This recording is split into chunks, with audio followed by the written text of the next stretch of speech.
को सपोर्ट करिए, आगे बढ़ाइए। एक प्यारा सा दीदी गीत सुना रहे हैं, कैसे लगेगा कमेंट बॉक्स में बताइए। पियावा मुस्की मेरे से मारे, पतर पियावा मुस्की धीरे से मारे, पतर पियावा मुस्की धीरे से मारे, पतर पियावा मुस्की धीरे से मारे, पतर पियावा मुस्की धीरे से मारे। लंबी जुल्फी बनारस के कंगन, लंबी लंबी जुल्फी बनारस के कंगन, लंबी जुल्फी बनारस के कंगन, पतर पियावा मुस्की धीरे से मारे, पतर पियावा मुस्की धीरे से मारे, पतर पियावा मुस्की धीरे से मारे, पतर पियावा जुल्फी धीरे से झारे, पतर पियावा जुल्फी धीरे से झारे,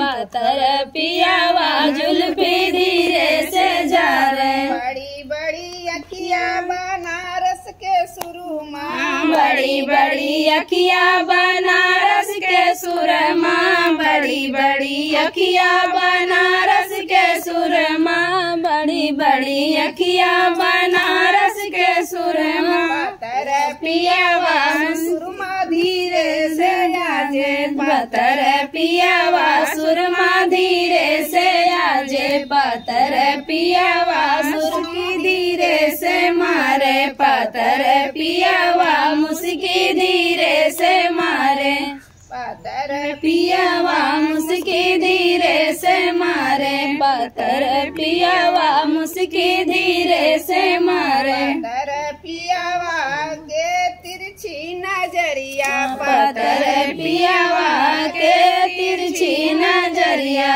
पतर पियावा के तिरछी नजरिया, पतर पियावा नैना धीरे से मारे, पतर पियावा नैना धीरे से मारे, पतर पियावा नैना धीरे से मारे, पतर पियावा मुस्की धीरे से मारे, पतर पियावा मुस्की धीरे से मारे।